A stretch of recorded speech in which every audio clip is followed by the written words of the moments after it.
Hello every student, welcome back to my YouTube channel. आज मैं आप सभी लोगों के लिए ले रहा हूँ कक्षा 12 के रसायन विज्ञान के प्रासरण दाब के नियम। इसमें पहला नियम क्या है? जो पहला नियम है वो बायर वांट हाफ नियम है। देखिए बायर वांट हाफ नियम के अनुसार क्या होता है, यहाँ पर देखिए इस नियम के अनुसार लिख दे रहा हूँ। इस नियम के अनुसार इस नियम के अनुसार क्या होता है, डबल इन्वर्टेड कॉमा में लिखिए, स्थिर ताप पर किसी विलयन का स्थिर ताप पर किसी विलयन का परासरण दाब क्या होता है, पी से लिखते हैं। परासरण दाब पी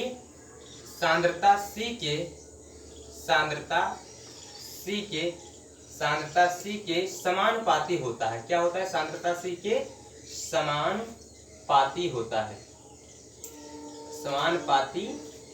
है। अब ये जो सांद्रता है वो किसकी सांद्रता होगी? जो विलयन है उसी की तो सांद्रता होगी। इसी विलयन का जो कि प्रासरण दाब हम ज्ञात कर रहे हैं, तो इसी विलयन का प्रासरण दाब इसी विलयन की सांद्रता के समानुपाती होगी। लेकिन क्या होना चाहिए? स्थिर ताप होना चाहिए। तो यहाँ पर लिखिए स्थिर ताप पर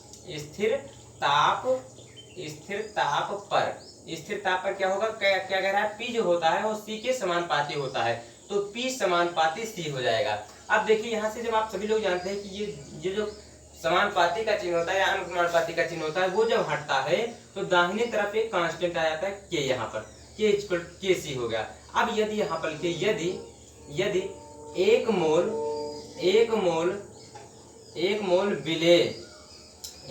मोल विलेय वी लीटर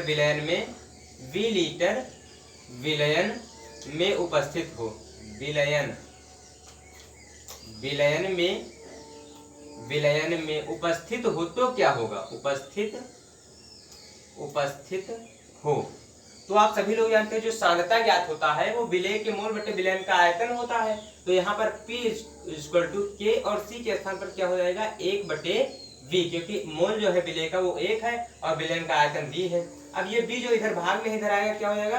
गुणे में हो जाएगा। तो PV इक्वल टू क्या हो जाएगा? K, यानी PV इक्वल टू कांस्टेंट। क्या हो जाएगा? कांस्टेंट यानी नियतांक। CONC constant, TANT constant. PV equal to क्या हो जाएगा? कांस्टेंट। यही जो है वो क्या है? बायर वांट हाफ नियम है। इस नियम के अनुसार क्या था? P जो था वो अनुपाती था C के, तो अनुपाती का चिन्ह हटेगा, क्या आ जाएगा? इस प्रकार हल होकर PV इक्वल टू कांस्टेंट हो जाएगा। अब देखिए यहाँ पर दूसरा नियम था जो इसका, वो क्या था? चार्ल्स वांट हाफ नियम। बायर के स्थान पर क्या था? चार्ल्स वांट हाफ नियम। चार्ल्स वांट हाफ नियम। चलिए चार्ल्स वांट हाफ नियम के अनुसार क्या होता है? इस नियम के अनुसार यहाँ पर स्थिर ताप था, लेकिन यहाँ स्थिर ताप नहीं है, स्थिर सांद्रता है। क्या है? स्थिर सांद्रता। इस नियम के अनुसार स्थिर सांद्रता पर किसी विलयन का परासरण दाब P, यहाँ पर सांद्रता है तो सांद्रता नहीं, वहां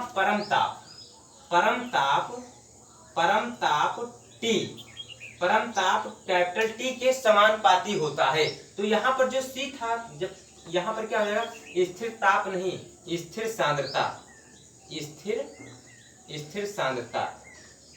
सांद्रता से यहाँ होगा, क्योंकि वहां ताप स्थिर था, यहाँ क्या स्थिर है? सांद्रता स्थिर। तो स्थिर सांद्रता पर क्या हो जाएगा? P जो है वो अनुपाती हो जाएगा परम ताप यानी कैपिटल T के। अब जब यहाँ से T का K का मान अनुपाती का चिन्ह हटेगा तो यहाँ क्या हो जाएगा? एक नियतांक आ जाएगा। अब ये P इक्वल टू KT हो गया। अब यहाँ पर आप देखिए P इक्वल टू KT। अब आपको ये नहीं लिखना है, एक विलेय मोल ये नहीं लिखना है आपको, P इक्वल टू KT होगा। यहाँ से आपको क्या निकाल लेना है? K का मान निकाल लेना है। क्या निकाल लेना है? K का मान यहाँ से आपको निकाल लेना है। तो K का जब आप मान निकालेंगे तो P बटे T इक्वल टू K हो जाएगा। ये भी क्या हो गया? एक नियतांक हो गया। तो ये क्या हो गया? चार्ल्स वांट हाफ नियम हो गया। अब देखिए आप वांट हाफ समीकरण अगर आपको ज्ञात करना हो तो आप क्या करेंगे? क्या ज्ञात करना हो? वांट हाफ समीकरण।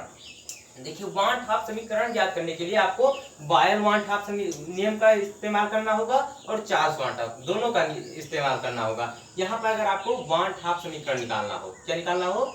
वांट हाफ समीकरण, वांट हाफ या विलयन का लिखिए, विलयन का वांट हाफ समीकरण, वांट हाफ समीकरण।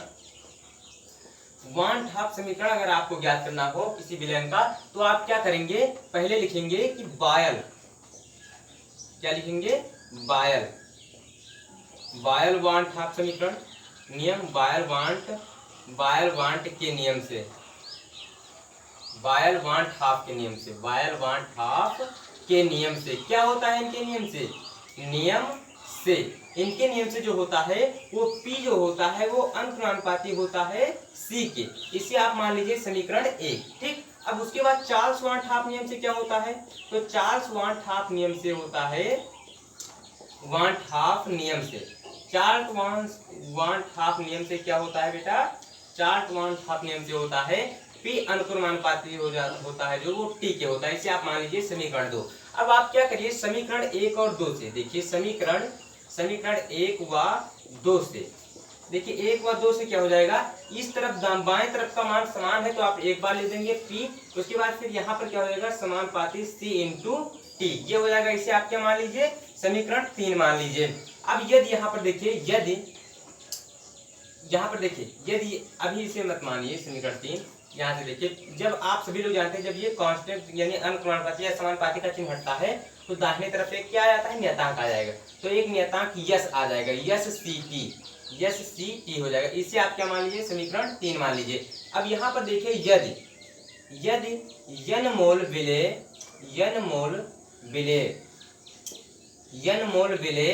वी लीटर विलयन में उपस्थित हो, तो क्या होगा, यदि यन मोल विलेय वी लीटर विलयन में उपस्थित हो तो क्या होगा। अभी मैंने बताया कि जो सांद्रता होता है विलेय का मोल बटे विलयन का आयतन लीटर में होता है, तो यहाँ पर आप सांद्रता के स्थान पर क्या रखिएगा, समीकरण 3 से, विलयन में उपस्थित हो तो समीकरण 3 से क्या प्राप्त होगा आपको, P इक्वल टू यस, और C के स्थान पर क्या रखेंगे, N बटे V और इंटू T, यहाँ पर ब्रैकेट में लिख लीजिए C इक्वल टू N बटे V, ये होता है। अब देखिए V इस तरफ क्या है, भाग में इस तरफ आएगा, क्या हो जाएगा, गुणा में हो जाएगा, तो PV इक्वल टू क्या हो जाएगा, PV इक्वल टू हो जाएगा NST, जहां पर यही जो है वो क्या है, वांट हाफ समीकरण है, लिख लीजिए यहाँ पर, यही विलयन का वांट हाफ